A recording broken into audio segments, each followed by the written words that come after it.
Julia, I'm also wondering, are you going to make data share available to make the platform available to other schools, or besides within the UC system? So I look at Carly. So I think, that would be we'd love to be able to have that happen. It's certainly not a funded a project at this point. I think CDL is looking for funding.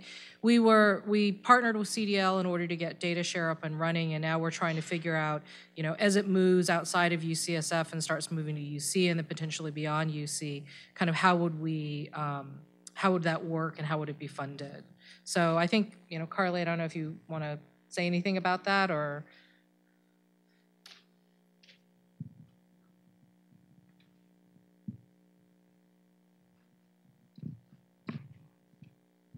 Yeah, just really quickly. So the UC3 group at the CDL is going to be taking that platform that we worked on with the UCSF library and CTSI, and we're now opening that up to GitHub, and we're starting an installation locally at the CDL, and we're trying to branch out. We're currently working with Berkeley and LA, UCLA and UC Berkeley, to get new instances of data share up and running. All of it is Merit on the bottom end. That's the same as the UCSF version, but it's skinned so that it looks like data share for Berkeley Dash, actually is what we have to call it, because data share is already used. And then if we get funding, which we're currently writing a proposal from the Sloan Foundation, the funding is to really make the UI kind of stellar and kind of able to compete with something like Figshare. And then once that happens, we're going to open up that community so that, in theory, any repository can take that platform and set it right on top.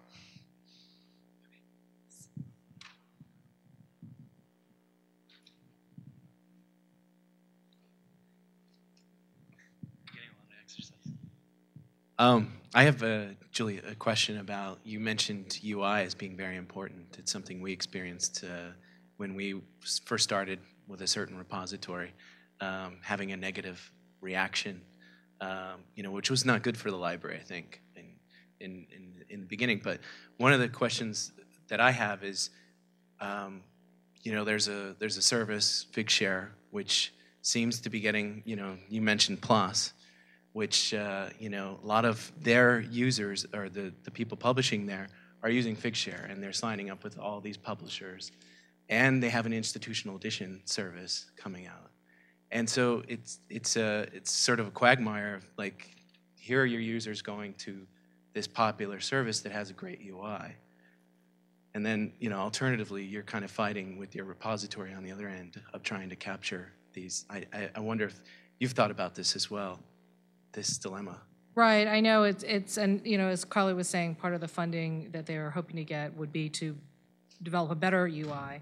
I think for us, Figshare is owned by Nature Publishing Group, and so there's some issue about, do we want to start giving all our data to publishers just like we've been giving our publications to it. And so I think what we're looking at right now is providing opportunities for people. We found that at UCSF, almost no one was using Figshare, and maybe that's changed in the past year and a half since we looked last time, but there are almost no users of Figshare. So it's either something that wasn't resonating with the UCSF community, or that, again, it's kind of this feeling that it's not health sciences enough. There is definitely that feeling, I think, at UCSF and maybe at other medical universities. It's like, well, it's not quite for us. It's meant for other people. It's meant for, life sciences. So I don't know whether or not data share is going to be something that will continue on forever. It might be that it's a solution that is necessary now and that eventually will move towards other models. But yeah, it's certainly something, it's building versus buying is always the big question.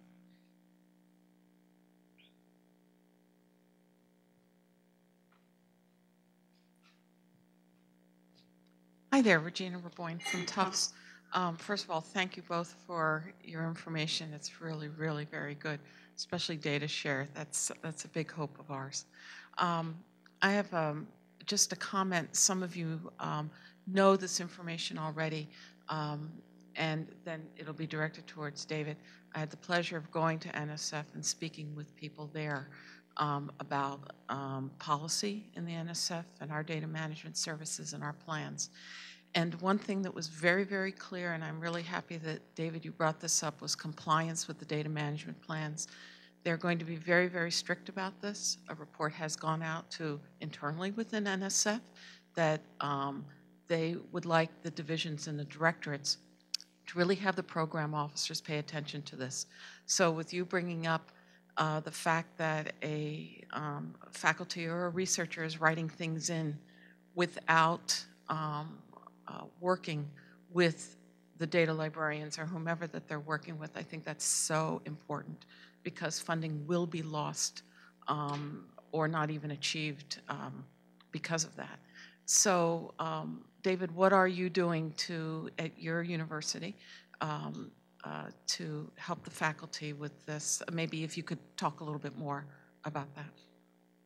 Our experience with marketing what we do, and this is mostly the data management workshops that we've been doing, is that like Julia, you know, how much more marketing can you do? It's hard to get folks in the door. What I really look forward to as a solution to this is to have it be a 4-credit course that we teach.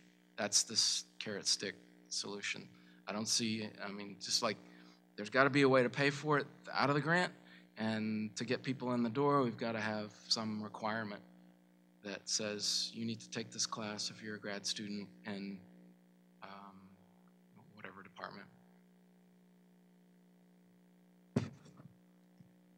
This is Yuan Lee from Syracuse University. First of all, thank you for the great presentation. And I have 2 questions for Julia and 1 question for Dave. I'll start with from Julia. So the first question is about quality control. So whenever it's a self-submission process, this is something I care most. So how do you do the quality control? Is there anybody at the back end to check, whether the data is clean and the data is reusable and any document is associated with it, or it's just like all in the control is in the faculty's hands? It's all in the control of the faculty's hands. So, we're not doing any sort of curation. We're not even doing curation of like keywords at this point. And so I think one of the hopes was if we develop further that we'd have kind of thesaurus pickers or something like that. But no, the data it's really up to the researcher. Yeah. The second question is really about the sustainability, and I don't know about UCSF, but at Syracuse, whatever storage that we use from the library has to buy from ITS. We have to pay every year for whatever storage we use. For the data share, I don't know how the business model, who pays the usage of the storage, because the data could be easily, increased up to huge amount of storage, use up that. Yeah, and that's definitely a question. We don't actually have a business model at this time, so it's a pilot project. Gotta love those. One thing, and again, Carly can speak about this. So we're using Merit as the repository, and Merit uses the storage from the San Diego Supercomputing Center and has received very low rates for it. And so the costs are actually fairly low. One thing that we had talked about is having a business model where a campus would pay a certain amount and get a certain amount of storage for free, and then whether or not that's picked up by the library or whether or not we charge researchers or we charge the Office of Research is kind of the question. I think that's why I said the optimal solution or the scenario would be someone, as you were saying as well, David, that someone writes it into the grant and then has a line item in the grant and says, and here's how I'm going to pay for it, and we tell them how much it's going to cost in order to store it for 10 years, and that's one of the models that CDL has in Merit, is that you can pay up front for 10 years of storage. So, I think those are really good questions. Some of the people we've talked to, like the one researcher, the malaria researcher, he's like, I'll pay for it if I don't have to deal with this other repository that's a pain in the neck. Other people are like, the data management person we were talking about said, well, this is a grant that's completed. I don't have any money. The money's finished. So I'm not sure. I think that's the question, is how to deal with that. And that's always been the big question as we've gone through this process. Thank you. I have just one more question for Dave. thank you for this flyer, and I like decision trees too. But I just wonder how this resource is being used, because usually it's I feel like faculty going to a workshop and you give them flyers, and that's just they just turn around and then put it into recycle. So do you have any assessment or any sense of how this going to be used? No, I don't have a very good answer on that. I'm sorry. I wish there were some way to evaluate the usefulness, but at least it's ready whenever there's a question. It's just a card to play and to say, if you want to help, if you want some help straightening out your thinking on this, here's the best I can do at the moment. Any other questions? Yes. Hi, this is a comment about the idea of a 4-credit class. Going back to that issue, at the University of Houston, we've been told it would be pretty much impossible for us to offer a 4-credit class, but it's quite simple to develop a graduate certificate program. So that's just an idea. I hear a lot of people talking about 4-credit classes, and maybe it's as difficult for all of us, as it is at the University of Houston. But the advantage, I think, of the certificate is you could do more than just one course, right? You could develop sort of a suite of courses that graduate students could select from. So if you have students in different disciplines, maybe their focus is different, and they could take courses to accommodate their needs. So it's just an idea. It's something that I've been thinking a lot about, and it would take a lot of development, but maybe that would be something easier for libraries to implement. Makes sense. I know more and more, as I talk to people, certain libraries are getting into that. I mean, we are a college, so it should be theoretically possible for us to be able to do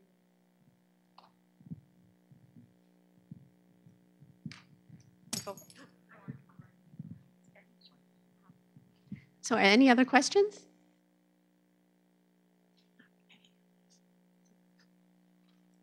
She'll be through. Thank you. Hi, Jim Schroeder, MIT Lincoln Laboratory. I had a question for both of you, actually. Pursuant to marketing, I was just wondering how much engagement and outreach and analysis of your research or user community did you do up front when you were designing your services before you launched them? And could you comment on whether you think that might be more useful, or how much of the process you think that that should be part of? I think it's vital. We did that. Carolyn led the charge on that as much as anybody. We had a survey that went out, and we've crunched those numbers that would be available, but it's, well, I don't know if we can make it available, but because we promised anonymity and stuff like that. But maybe the summary would be something that needs to be shared. And we also did a lot of one-on-ones with a lot of different disciplines, taking a team of, the subject librarian and some others of us would go and talk to established PIs, and we got a sense of the range of sophistication for the topic. Some were very familiar with the problem, and some were not so much. But yeah, survey, and again, you'll get varying response rates to those. Good luck. It's hard to blow off an appointment if someone says, I want to come talk to you about these questions. So so you get anecdotes and data, right? So I'm not sure, as I said, the project started off with CTSI. I'm not sure if they did any user interviews beforehand. We did do a survey that asked about how people were sharing data, if they were sharing data, if they were aware of the requirements to share data, and how they were actually doing it. And so we got some feedback in that way. I think looking back, doing some more user interviews would have been helpful in developing the interface, because some of the things that are coming up in the conversations we're having are kind of like, oh yeah, that's kind of a no-brainer in some ways, and and if we thought about it a little bit more from their point of view, it probably would have come up. So yeah, looking back on it, I wish we had done more of the user interviews, probably less of the surveys.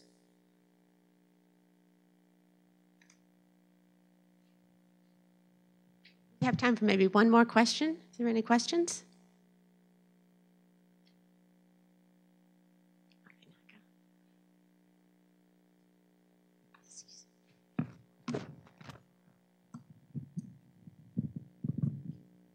Dave,